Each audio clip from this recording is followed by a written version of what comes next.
Berikut adalah penjelasan lebih detail tentang Undang-Undang ITE, termasuk contoh kasus untuk membantu memahami isi dan penerapannya. Pertama, ruang lingkup Undang-Undang ITE. Undang-Undang ITE mencakup berbagai hal terkait penggunaan teknologi informasi dan komunikasi elektronik.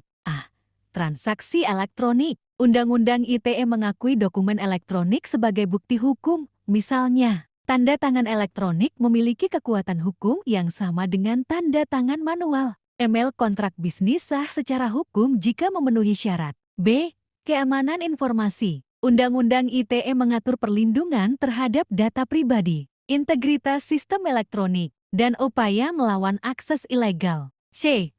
Konten dan informasi digital. Undang-Undang ITE melarang penyebaran konten yang dianggap melanggar hukum, seperti hoaks, berita palsu, ujaran kebencian, hate speech, pencemaran nama baik, konten pornografi. D. Tindak pidana siber. Tindakan kejahatan dunia maya yang diatur dalam Undang-Undang ITE meliputi akses ilegal, hacking, penyebaran virus atau malware, penipuan online. Kedua, sanksi dalam Undang-Undang ITE, beberapa pasal dan hukuman yang relevan. Pasal 27 ayat 1.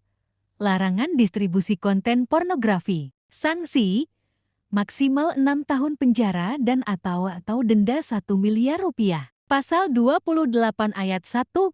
Penyebaran hoaks atau informasi menyesatkan yang merugikan publik. Sanksi maksimal 6 tahun penjara dan atau denda 1 miliar rupiah. Pasal 29. Ancaman kekerasan atau intimidasi melalui media elektronik. Sanksi maksimal 4 tahun penjara dan atau denda Rp750 juta. Pasal 30.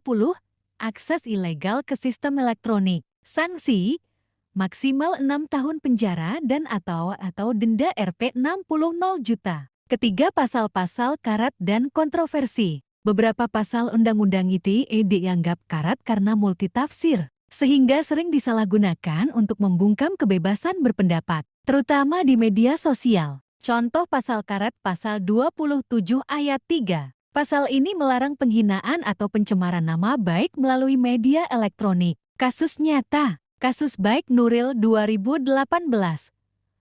Baik Nuril, seorang guru, dijerat pasal 27 ayat 3 karena merekam percakapan dengan atasannya yang melakukan pelecehan verbal. Meski niatnya melindungi diri, ia malah dipenjara. Kasus ini memicu revisi Undang-Undang ITE, revisi 2016.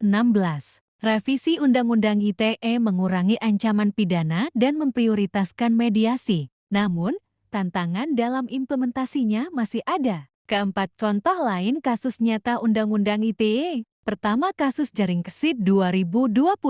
Jarings dijerat pasal 28 ayat 2 karena unggahannya di Instagram yang dianggap mengandung ujaran kebencian terhadap IDI, Ikatan Dokter Indonesia. Ia dipenjara 10 bulan. Kedua, kasus Rachel Fenia 2021. Influencer ini menyebarkan informasi tentang menghindari karantina COVID-19, ia dituntut karena melanggar pasal 28 ayat 1. Kesimpulan, Undang-Undang ITE bertujuan baik untuk mengatur dunia digital di Indonesia, tetapi penerapan pasal-pasalnya membutuhkan kehati-hatian agar tidak membatasi kebebasan berpendapat secara tidak adil.